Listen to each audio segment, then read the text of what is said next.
오늘 우리에게 주신 하나님의 말씀은 열왕기하 20장 1절에서 11절까지의 말씀입니다. 열왕기하 20장 1절에서 11절까지의 말씀을 교독하도록 하겠습니다. 제가 먼저 읽습니다.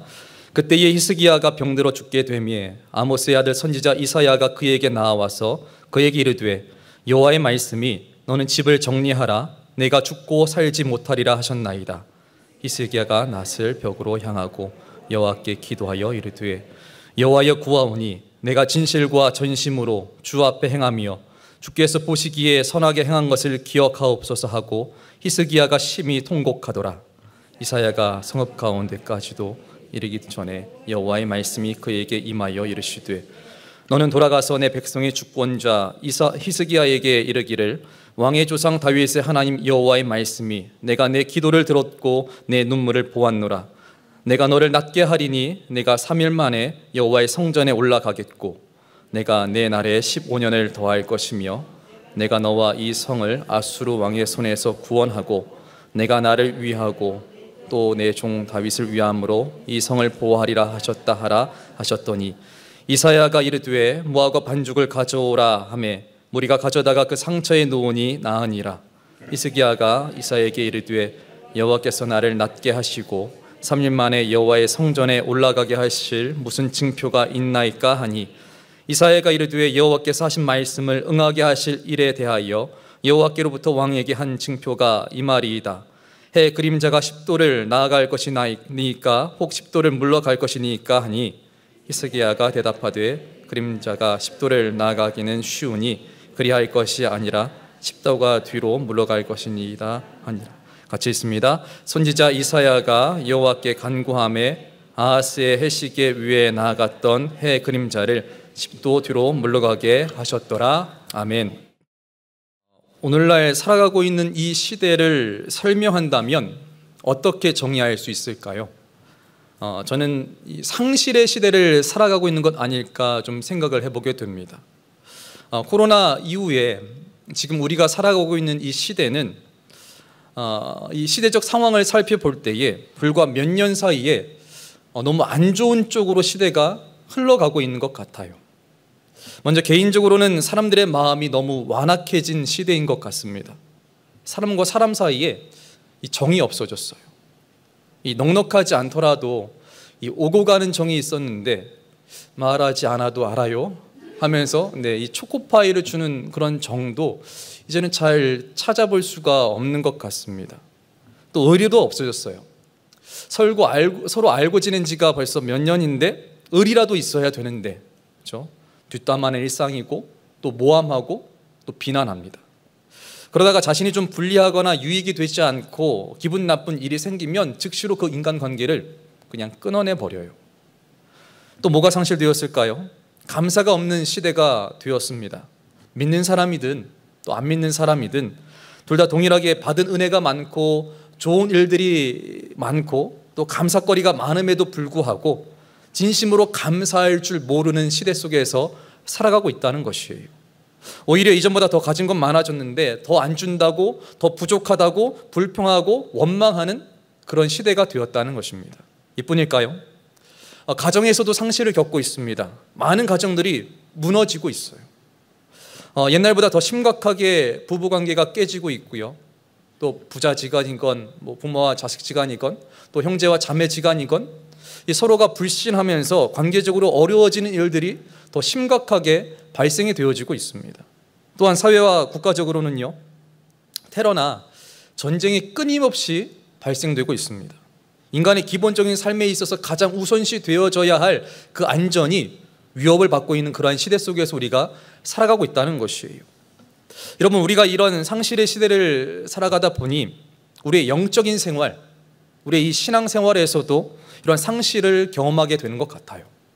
아니, 이미 많은 것들을 잃어버려서 이 찾아보기가 힘든 상황까지 이르는 것 같습니다. 그렇다면 오늘날 우리 성도들이 가장 큰 상실을 경험하고 있는 게 과연 무엇일까?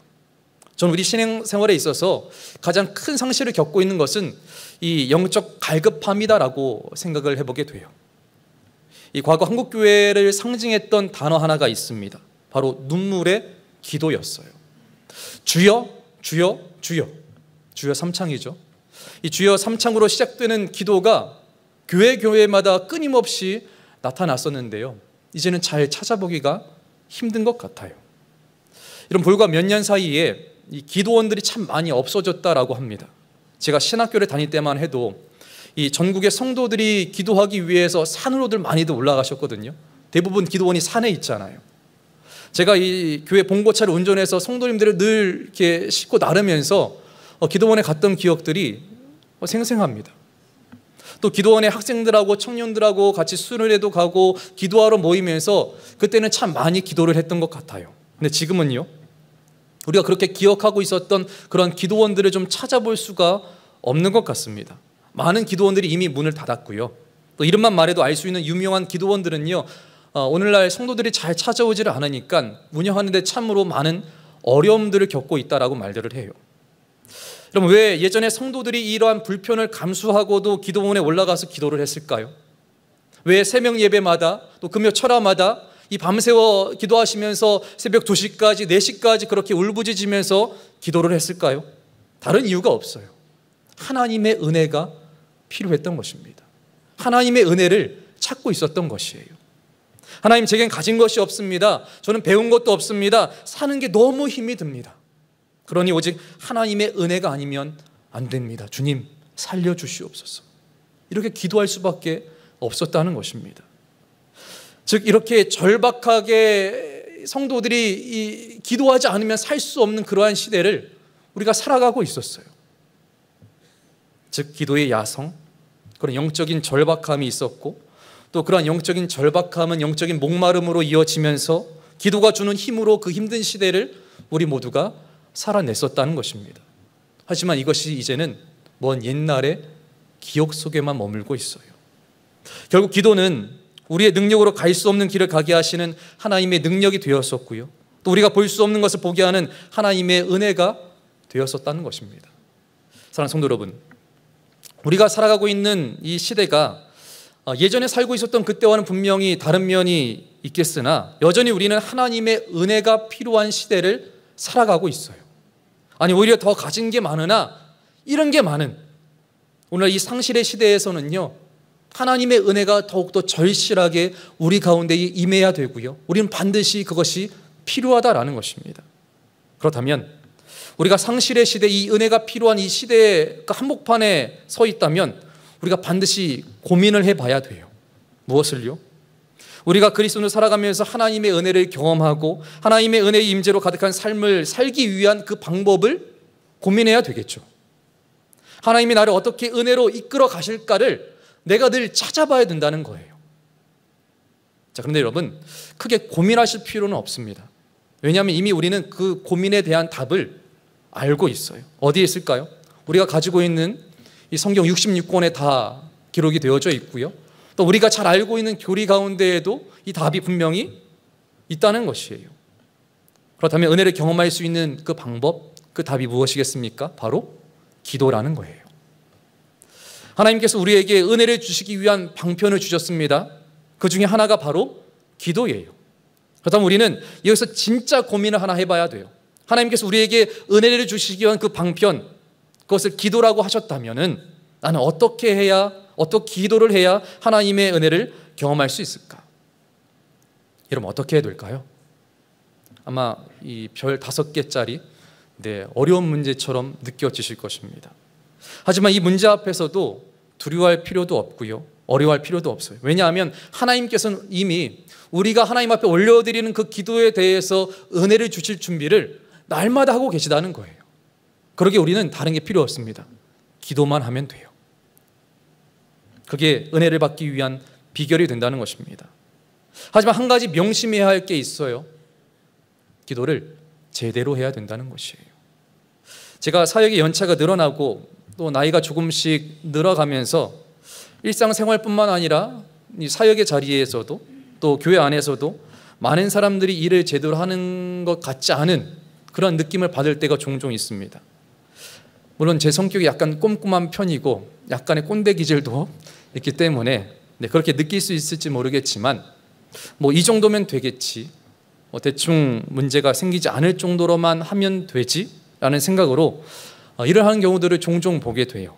뭐 따지고 보면 저도 뭐 그렇겠지만 많은 사람들이 이러한 식으로 생각하고 일하는 경우들이 종종 나타난다는 것입니다. 즉 완전한 헌신과 거룩한 충성이 잘 보이지를 않아요. 왜 그럴까요? 일을 제대로 한다는 것은요, 많은 이 고민과 노력이 필요하고요, 또 힘들기 때문입니다. 무언가 한 가지를 제대로 해본 사람은 잘 알 거예요. 제대로 한다는 것이 얼마나 손이 많이 가고, 그렇죠, 또 많이 신경을 써야 되는지를 잘 알 겁니다.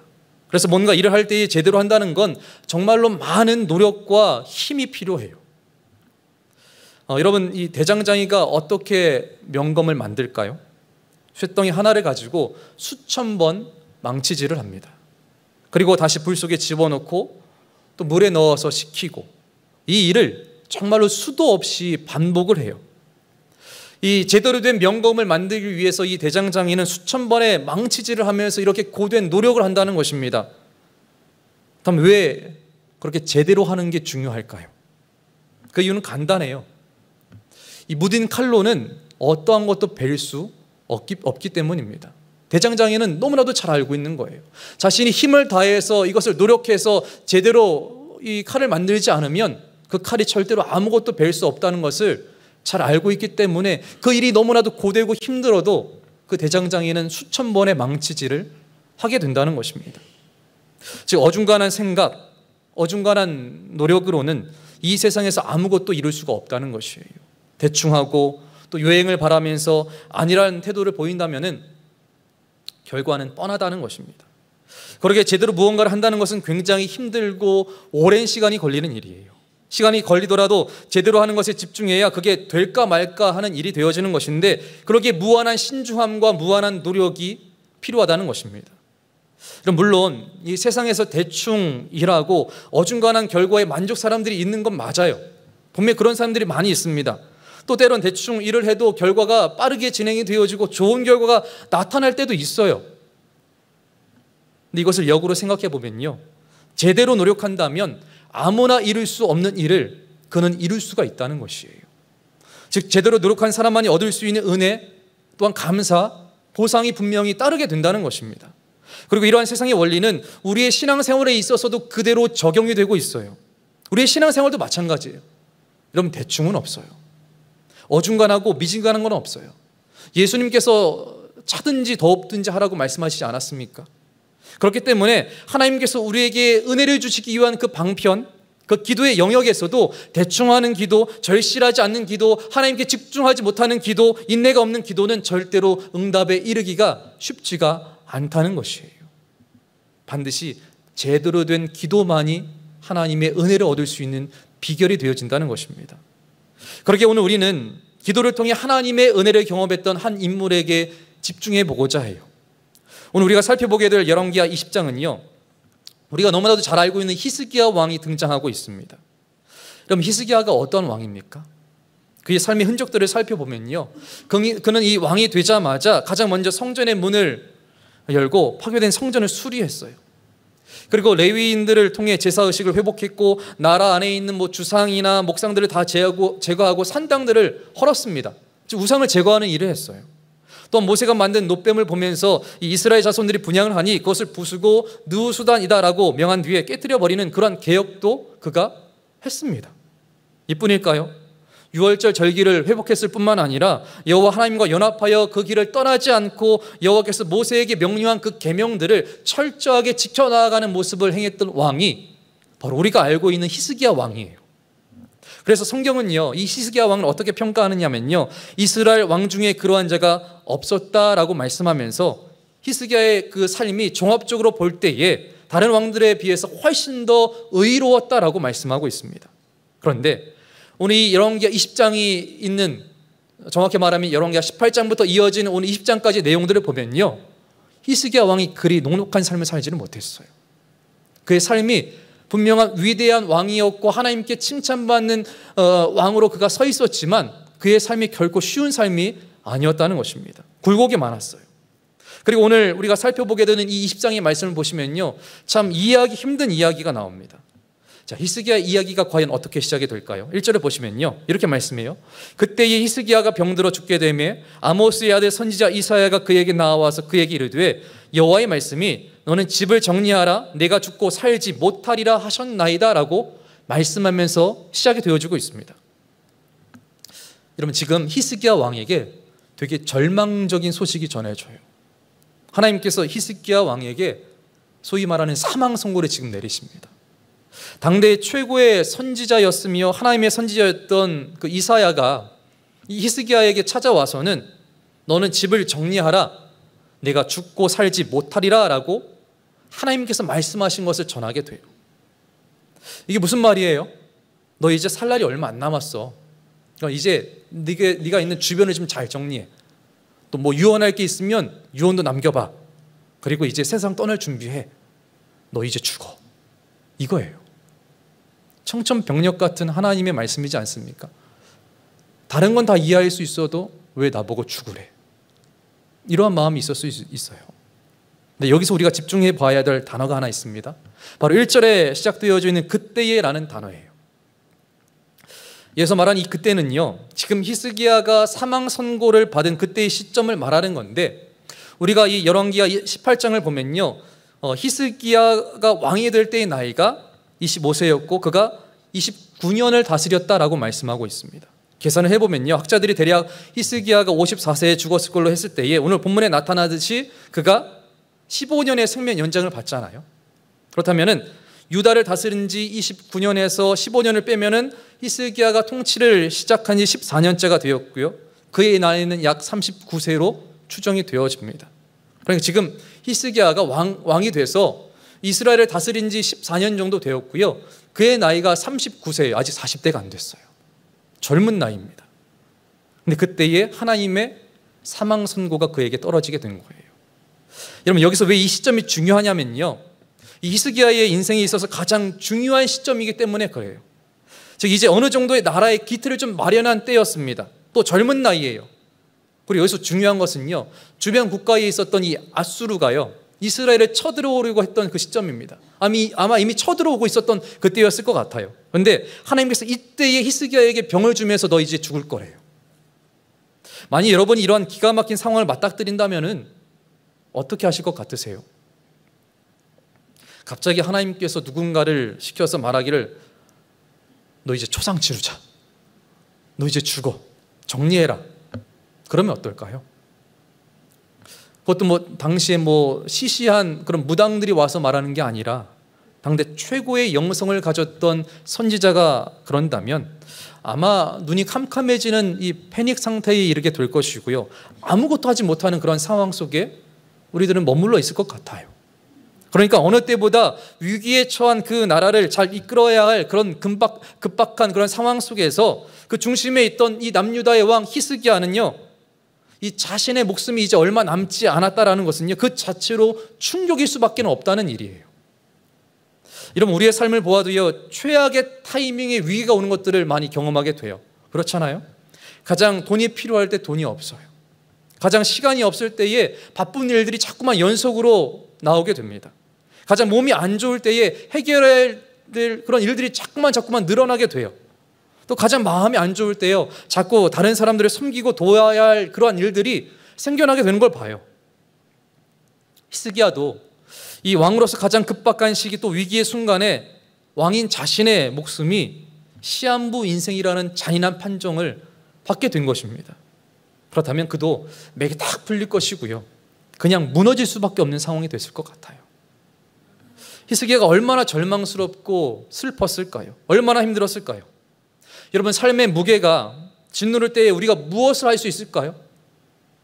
엄청난 삶의 무게, 내가 해결할 수 없는 그러한 삶의 무게가 내 어깨를 짓누를 때 우리가 할 수 있는 게 과연 뭘까요? 끔찍한 상황들이 매정하게 공격해 올 때 우리는요, 그것을 정복할 수 있는 방법은 고사하고 견뎌내는 방법도 잘 몰라요. 갑자기 찾아온 그 어려움들이 우리의 인생을 송두리째 날려버리기도 하고요, 우리의 능력을 그냥 압도해버리기도 합니다. 그래서 그런 처지에 놓이게 되면요, 끔찍한 환경이 더 크게 보여요. 예전에 그렇게 크게 보이지 않았던 일들이 내 눈에 더 확대가 되어져서 보입니다. 또한 나의 나약함, 나의 허약함, 나의 한계와 무능력이 내 마음속에 더 크게 자리 잡아요. 그리고 이때 우리가 반응하는 제일 먼저의 반응이 뭔 줄 아세요? 도망치려고 합니다. 근데 사실 도망칠 수가 없어요. 이미 그것들이 우리가 도망치는 속도보다 더 빨라요. 그렇다고 맞서 싸우기도 힘듭니다. 이미 나에겐 그런 능력이 없어요. 사랑하는 성도 여러분, 맞서 싸우지도 못하고 그렇다고 도망치는 것도 불가능하다면 다른 선택지가 없죠.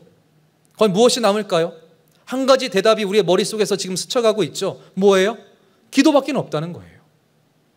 여러분, 기도는요, 우리가 하늘의 도움을 구하기 위해서 자연스럽게 의지하는 행위가 됩니다. 하나님의 역사와 도움으로 은혜를 받고자 한다면 기도밖에는 답이 없다는 거예요.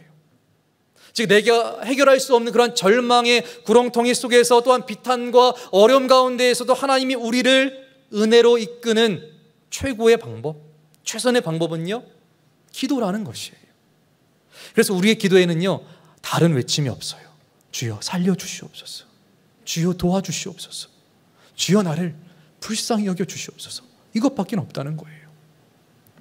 평생 5만 번의 기도응답을 받았다고 알려진 이 조지 밀러 목사님은요, 정말로 놀라운 기도의 사람입니다. 이 조지 밀러에게는 딸 아이가 하나 있었는데요, 그 이름이 리디아예요.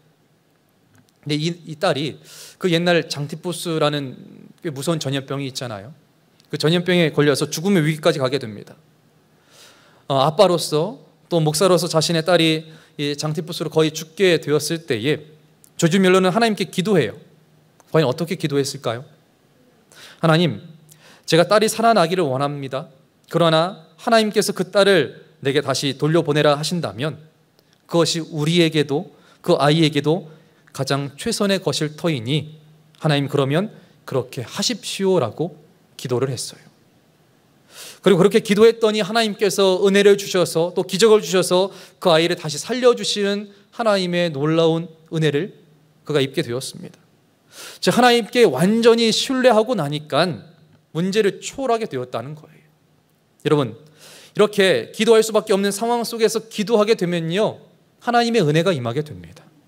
자, 그렇다면 오늘 본문의 사망 선고를 받은 히스기야의 반응이 어땠을까요? 2절과 3절을 볼까요? 히스기야가 낫을 벽으로 향하고 여호와께 기도하여 이르되 여호와여 구하오니 내가 진실과 전심으로 주 앞에 행하며 주께서 보시기에 선하게 행한 것을 기억하옵소서 하고 히스기야가 심히 통곡하더라라고 말씀하고 있습니다. 그럼 지금 히스기야의 반응이 어때요? 히스기야도 기도했어요. 사망 선고를 받은 후에 그는 곧바로 기도의 자리로 가게 됩니다. 바로 무릎을 꿇었어요. 지금 히스기야의 상황이 어떻습니까? 전후사정 따져볼 게 없는 상황이에요. 폼 잡을 게 없습니다. 지금 매달려야 돼요. 기도해야 돼요. 그래서 히스기야는 얼굴을 벽으로 향해서 하나님께 기도하기 시작합니다.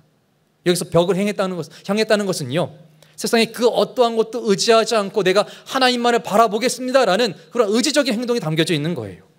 즉, 어떠한 방해도 받지 않고 난 오직 하나님 한 분만과 대화하겠다, 그러니까 하나님과 내가 기도하겠다, 그런 기도의 자세를 지금 히스기야가 드러내고 있는 것입니다.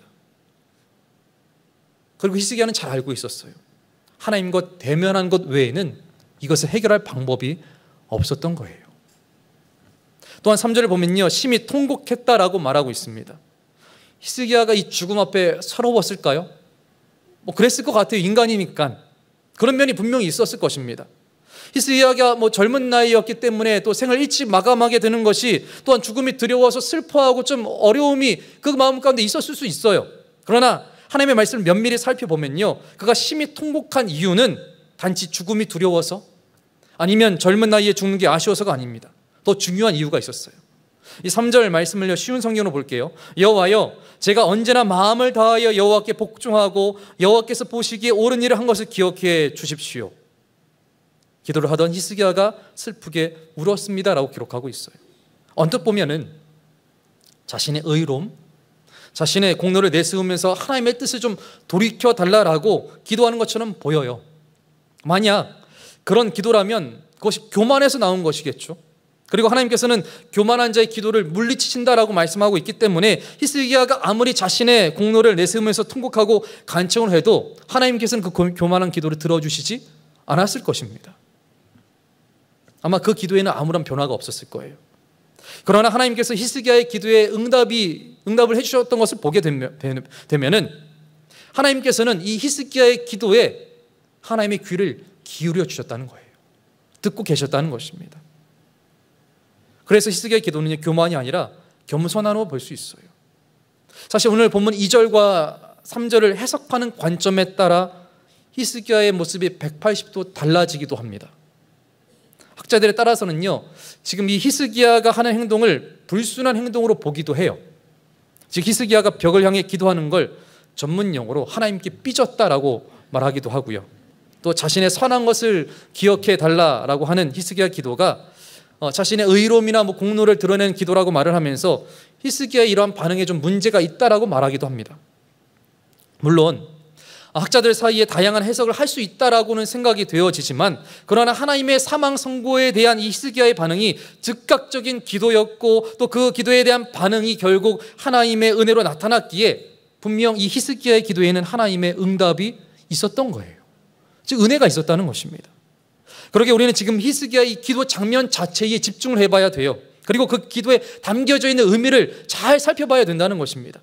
여러분 3절에 기록된 기도의 내용을 보면요, 히스기야는 자신의 병을 고쳐달라는 말은 없어요.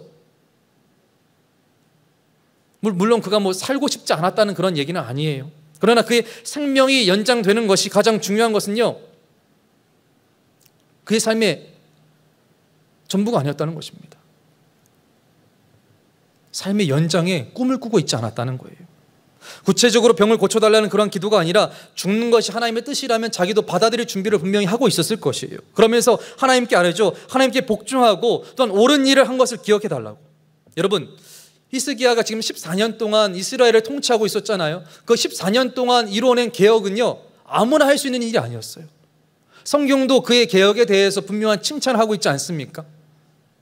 그다음 그가 나라를 참 잘 다스리고 있었어요. 그러나 아직도 그가 볼 때에 이스라엘 이 나라가 완전치는 않았을 것입니다. 하나님의 뜻이 온전히 이루어지고 있는 그러한 나라가 아니었을 거예요. 여전히 우상숭배가 있었을 것이고요, 여전히 하나님께 돌아오지 않는 그러한 백성들이 눈앞에 보였을 것입니다. 어쩌면 이제 정말 하나님이 원하는 나라의 모습이 지금쯤 시작되어지고 있다라고 판단이 되어졌을 거예요. 결국 히스기야가 하나님께 그것을 기억해 달라라고 기도한 것은요, 하나님의 그런 언약이 이루어지는데 히스기야 자신을 통해서 그런 선한 일들이, 하나님의 그 뜻이 이루어지기를 바라고 있었다는 거예요. 여전히 이스라엘이 부족하다는 겁니다. 그러니 하나님, 제가 이렇게 했으니 저를 계속해서 사용하여 주셔서 하나님의 일들이 이루어지게 해 주십시오라는 의미가 담겨져 있다는 거예요. 여러분, 히스기야는 하나님의 언약에 기반한 하나님의 긍휼을 바라고 있었습니다. 그리고 그는 하나님께서 사망 선고를 내리신 그 일 앞에서 또 인간이 해결할 수 없는 질병으로 절망으로 포기할 수도 있고, 아니면 하나님께서 병을 반드시 고쳐주셔서 낫게 해주셔야만 한다는 그런 맹신이 그 안에 있을 수도 있었겠지만, 그는 절망도 교만이요, 과신도 교만인 것을 알았기에 그저 14년 동안 하나님께서 자신을 통해 하신 일들에 대해서 감사하면서 그 일이 하나님의 언약 안에서 계속되어지기를 바라고 있었다는 거예요. 결국 하나님의 은혜만을 바라는 기도로 하나님 앞에 나아갔다는 것입니다. 자, 그렇다면 이에 대한 하나님의 반응이 어땠을까요? 4절에서 7절까지의 말씀을 보시면요, 하나님의 성격이 이렇게 급하셨을까?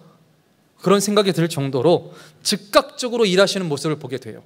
특별히 4절을 보시면요, 이사야 선지자가 이 히스기야에게 죽을 것이다 라는 하나님의 명령이 선포가 되어졌습니다. 그런데 이사야가 이 왕궁을 떠나기도 전에 하나님의 말씀이 임한 것을 보게 돼요.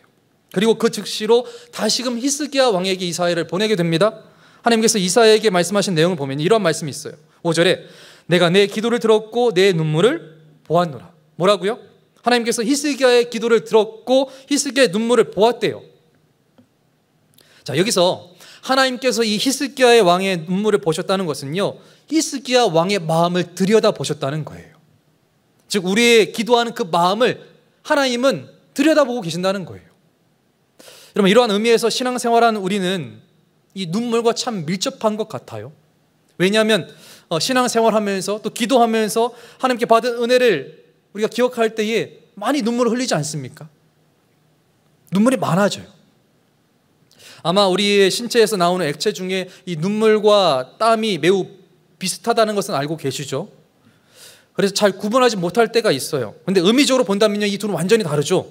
땀은 사람의 노력으로 무언가를 이루어낸다는 것을 의미하는 반면에 사람의 노력으로는 할 수 없는 것을 눈물로는 이루어낼 수 있다는 거예요. 즉 하나님 외에는 답이 없습니다라고 나의 한계를 인정하고 하나님의 뜻을 구하고 하나님의 은혜를 구할 때에 은혜의 눈물이 내 눈에서 흐르게 된다는 것입니다. 하지만 어느 순간 눈물이 좀 메말라져 버리고 마음이 삭막해질 때가 있어요. 왜 그럴까요? 그것은 은혜가 내 안에서 메말랐기 때문이에요. 하나님을 향한 그 마음 가운데에, 그 기도함 가운데에, 하나님의 그 일하심 가운데에 내 안에 존재해야 할 하나님의 은혜가 어느덧 사라져 버렸다는 거예요. 결국 내 안에 있는 진심이 하나님을 향하지 않는다면, 전적으로 신뢰하지 않는다면요, 눈물의 기도는 내가 바랄 수가 없는 거예요. 여러분, 남자가 인생에서 딱 3번 울어야 한다는 옛말이 있습니다. 이제 옛말이 된 것 같아요. 언제예요? 나라가 망했을 때, 태어났을 때, 그리고 부모님께서 돌아가셨을 때. 자, 그런데 남자가 나이를 들면서 눈물도 많아지는 것 같아요. 공감하십니까? 그래서일까 요즘 나오는 드라마들 중에는요, 이 40, 50대 남자들을 타겟으로 한다고 그래요. 그리고 실제로 영상을 보고 눈물을 많이 흘렸다라는 댓글들이 많이 달린다고 합니다. 근데 이게 그냥 나온 말이 아니라 과학적으로 근거가 있는 말이죠. 남자가 나이를 들면서 이 남성 호르몬 분비가 줄어들고 이 여성 호르몬이 더 분비가 많이 되다 보니까 그런 변화로 인해서 감수성도 좀 많아지고, 그죠? 눈에서 눈물이 자꾸만 흘러요. 여러분, 이러한 변화야 신체적인 변화이고 또 모두가 그렇지는 않는 일입니다. 하지만 하나님 앞에서 흘리는 눈물은 모두에게 은혜가 돼요. 그러기에 예수 믿는 그리스도인은 울어야 됩니다. 통곡해야 할 때 통곡해야 돼요. 근데 아무 데서나 울면 안 돼요. 하나님 앞에서 울어야 됩니다. 통곡과 눈물로 절박하게 하나님 앞에서 기도해야 내 안에 은혜가 쌓이게 된다는 거예요. 내 안에 메말라 있는 그 은혜가 채워지게 된다는 것입니다. 그럼 눈물은 감정을 표현하는 거예요. 자식을 한없이 사랑하는 부모가 내 자식이 눈물을 흘리는 것을 볼 때에 너무나도 마음이 아프지 않습니까? 그 눈물의 의미를 너무나도 잘 알고 있어요. 하나님도 마찬가지예요. 부모된 심정으로 하나님의 자녀들 우리들의 눈물을 하나님께서는 늘 보고 계시고요, 그 눈물의 의미를 하나님께서는 너무나도 잘 알고 계신다는 거예요. 그리고 하나님께서는 그 예수님께서 심한 통곡과 눈물로 간구와 소원을 올리셨을 때에 그 기도를 절대로 외면하지 않으셨습니다. 자, 하나님 앞에서 눈물로 간구하는 기도는요, 하나님께서 반드시 응답해 주신다는 거예요. 그리고 통곡하고 눈물을 흘리고 기도하는 것은 절대로 위선적일 수가 없다는 거예요. 그러게 여러분, 하나님 앞에서 우십시오. 울어야 할 때 우는 것이 참된 그리스도인의 모습이 되어지는 것입니다. 시편 126편 5절과 6절을 보면 이런 말씀이 있어요. 눈물을 흘리며 씨를 뿌리는 자는 기쁨으로 거두리로다. 울며 씨를 뿌리러 나가는 자는 반드시 기쁨으로 그 곡식단을 가지고 돌아오리이다. 눈물로 기도하는 자에게 무엇을 주신다고요? 기쁨을 주신다라고 말씀하고 있습니다. 즉 눈물로 기도하는 것이 절대로 헛되지 않도록 하나님께서는 그 가운데 기쁨의 열매를 허락하여 주신다는 거예요. 오늘 말씀의 이 히스기야 왕처럼 말입니다. 이제 하나님께서 히스기야에게 이러한 약속을 주시죠. 내가 너를 낫게 하리니 3일 만에 여호와의 성전에 올라가겠고 15년을 더 살게 해줄 것이며 아수르의 손에서 구원하여 그 성을 지켜줄 것이다 라고 약속하십니다. 그리고 무화과 반죽을 그의 상처에 놓으니 어떻게 됐다고요? 병이 낫게 됐어요. 결국 히스기야의 기도는요, 은혜의 통로가 되어서 하나님의 은혜가 임하는 축복이 그의 인생 가운데 나타나게 되었다는 것입니다. 눈물로 기도하니 하나님께서 이 전화위복의 은혜를 주셨을 뿐만 아니라 하나님께서 다시금 시작하는 인생, 어찌 보면 덤으로 주시는 인생을 살도록 만들어 주셨다는 거예요. 결국 눈물의 기도가 은혜를 이끄는 비결이 되었다는 것입니다. 근데 여러분, 여기서 한 가지 살펴봐야 될 대목이 하나 있어요. 하나님께서 이 히스기야에게 이러한 약속을 하신 이유가 다름 아닌 그의 종 다윗을 기억하셨기 때문이다라고 본문은 말씀하고 있습니다. 즉 다윗과의 언약이 있었다는 것을 지금 상기시키고 있어요. 왜일까요? 하나님은요, 무슨 이방신들처럼 신실하게 정성을 다해서 비나해다 하면서 기도를 해야만 간신히 작동하게 되는 그러한 신이 아니라는 것을 지금 보여주고 있는 거예요. 즉 하나님은 하나님의 언약을 지켜 나아가시면서 하나님의 신실하심을 그가 나타내실 뿐만 아니라 기도가 수단이 되고 기도가 방법이 되며 기도가 통로가 되게 함으로써 하나님의 뜻과 일들이 어디 안에서요? 하나님의 섭리 가운데에, 하나님의 작정하심 가운데에, 하나님의 은혜 가운데에, 그 약속 가운데에 이루어진다는 것을 보여주고 계세요. 또한 하나님을 향한 우리를 향한 하나님의 그런 놀라운 기적과 은혜는요, 하나님의 질서 안에서 분명히 임하게 된다는 것을 보여주고 있는 대목입니다. 이렇게 히스기야는요, 하나님께로부터 큰 은혜의 응답을 받게 돼요. 자, 그런데 8절을 보면요, 하나님의 응답에 대한 히스기야의 특이한 반응이 하나 지금 나오고 있습니다. 히스기야가 이사야에게 한 가지 요청을 지금 하게 돼요. 이렇게 말을 해요. 여호와 하나님께서 나를 고쳐주시고 또 내가 3일 만에 여호와의 성전에 올라가게 될 것이라 하였는데 그렇다면 그 표적이 무엇이요? 이렇게 물어봐요.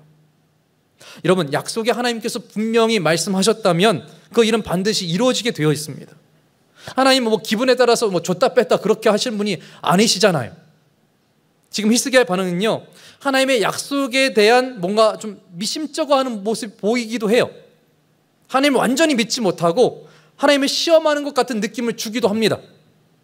그래서 이 부분이 참 난해한 구절에 속하거든요. 내용을 해석하는 데 있어서 많은 학자들이 합치를 잘 이루지 못하는 본문이에요. 지금까지도 이 본문을 가지고 싸우고 있어요. 그런데 이 부분을 병행하고 있는 본문 이사야 38장 7절과 8절을 보면요, 히스기야가 하나님께 징조를 구한 게 아니라 하나님께서 징조를 직접 주신 것처럼 말씀하고 있어요. 그렇다면 이 부분을 우리가 부정적인 눈으로 보는 것보다는 하나님의 은혜의 관점에서 이 부분을 좀 해석해 보는 게 바람직할 수 있습니다. 그러면 지금 하나님께 징조를 구하고 하나님께서 그것을 허락하시는 이 장면은 하나님께서 그 히스기야의 기도에 대한 믿음의 확신을 주고자 하시는 하나님의 배려, 이것 또한 하나님의 은혜라고 볼 수 있어요. 그리고 하나님께서 하신 말씀을 이루신다라는 증거로 놀라운 징표를 정말로 보여주시게 되죠. 무엇입니까? 11절에 기록하고 있는 대로 아하스의 해시기 위에 나아갔던 해 그림자를 10도 뒤로 물러가게 하세요. 앞으로 가는 건 좀 쉬워 보일 수 있잖아요. 뒤로 물러가는 거는 정말로 기적이잖아요. 결국 하나님께서는 자신의 약속이 진실된 것임을 보여주기 위해서 자연 법칙을 초월하는 기적을 보여주셨다는 것입니다. 즉 우주 만물을 다스리시는 하나님께서 초자연적인 능력을 나타내시면서 히스기야로 하나님의 약속이 정말로 진실된 것이고 온전히 이루어진다는 것을 증명해 보이셨어요. 확신하게 만드셨다는 것입니다. 사랑하는 성도 여러분, 저는 오늘 여러분들이 이 말씀을 통해서 또 오늘 이 히스기야의 모습을 통해서 정말 인생에 있어서 정말 한 번만이라도 제대로 된 기도에 대한 응답이 여러분들의 인생에서 나타났으면 좋겠어요. 여러분들의 삶 속에서 여러분들 그 기도의 자리에서 하나님의 진정한 응답의 역사가 나타나기를 원해요. 그러기에 여러분들 이 히스기야처럼 간절히 기도했으면 좋겠습니다. 그리고 하나님의 기적을 경험해서 그것을 증거하는 주님의 증인이 되었으면 좋겠어요. 여러분들의 기도가 정말로 은혜가 되기를 바라십니까? 여러분들 기도가 하나님의 은혜로 이끄는 그런 비결이 되기를 바라십니까? 그렇다면 거두절미하고 기도의 자리에 먼저 나오세요. 그리고 기도하십시오. 그리고 하나님의 은혜를 구하십시오. 하나님의 은혜를 입기 위한 비결은요, 다른 게 없어요. 기도 외에는 그 방법이 없다는 것입니다. 만약 기도하지 않고 믿음 생활과 복음 사역이 가능했다면요, 왜 예수님께서 제자들에게 기도를 가르쳐 주시고 기도자의 삶을 사시고 그 십자가에 매달려 돌아가실 때에도 기도를 하셨겠어요? 다른 이유가 아니에요. 기도가 능력의 통로가 되고요, 기도가 은혜의 비결이 되었기 때문입니다. 여러분, C.S. 루이스의 스크루테이프의 편지라는 책을 잘 아실 거예요. 그 책을 보면 이런 내용이 있어요. 이 스크루테이프라는 고참 마귀가 조카뻘 되어지는 이 좀 밑에 마귀예요. 그 후배 마귀 워무드에게 편지를 쓰면서 성도들을 무너뜨리고 타락시키고 믿음을 저버리게 하는 노하우를 하나 알려주게 되는데요. 이 성도들을 무너뜨릴 수 있는 가장 좋은 방법이 뭐냐? 알려줘요. 기도에 깊은 관심을 가지지 못하도록 만들래요. 다시 말하면 성도들에게 기도할 마음이 생기지 않도록 만들고요, 기도할 수 없는 환경을 만들고요, 기도를 해도 하나님의 은혜에 집중하는 것이 아니라 하나님을 산타클로스 대하듯이 그가 주실 축복, 그가 주실 그런 복에만, 선물에만 관심을 가지면서 하나님과의 그런 인격적인 만남을 잊어버린 채 자신이 바라고 원하는 것들만 얻으려는 그런 기복적인 자세를 취하게 만든다는 것입니다. 즉, 기도하는 걸 막을 때까지 막아보는 게, 그래서 은혜의 통로를 막아버리는 게 이 마귀의 계략이다라는 거예요. 만약 이 책의 내용처럼 여러분들이 이전에는 기도가 열심이었고 하나님 앞에 무릎 꿇는 것을 정말로 즐겼음에도 불구하고 어느 때부터인가 내 기도가 시들고 내 마음에 기도할 마음이 생각나지 않고 기도의 자리가 뜸하다면 여러분들 아마 이 마귀의 작전에 지금 휘말리고 있는 것 아닐까 생각해 보셔야 된다는 거예요. 그러게 여러분, 마귀의 계략을 깨뜨리고 다시 기도할 수 있기를 주님의 이름으로 축원합니다. 아니, 오늘 이 시기의 기도처럼 정말로 간절하게 기도함으로써 하나님의 은혜를 경험하기를 원해요. 여러분, 하나님의 선한 역사는 내가 가장 겸손하고 낮은 자리로 내려가서 전심으로 기도할 때 나타나게 되어 있습니다. 또한 하나님의 은혜는 죽기 살기로 기도하면서 하나님 앞에서 눈물로 기도하며 통곡할 때에 임하게 되어진다는 거예요. 그러게 여러분, 기도하십시오. 그러면 하나님께서는 여러분들의 그 작은 신음에도 귀를 기울이시면서 그 기도를 듣고자 하실 뿐만 아니라 여러분들 얼굴에 흐르는 그 뜨거운 눈물을 보시고 닦아주시고자 하나님의 은혜로 응답하여 주실 것입니다. 여러분, 사람이 호흡하지 않고는 살 수 없듯이 기도하지 않는 성도는 살 수가 없어요. 그러게 하나님께서 오늘 하루도 나에게 호흡을 주셨다면 반드시 기도하십시오. 그러면 하나님은 반드시 그 기도를 타고 여러분들에게 은혜를 허락하여 주실 것입니다. 이런 은혜가 저와 여러분들의 삶 가운데 가득히 나타나기를 주님의 이름으로 축원합니다.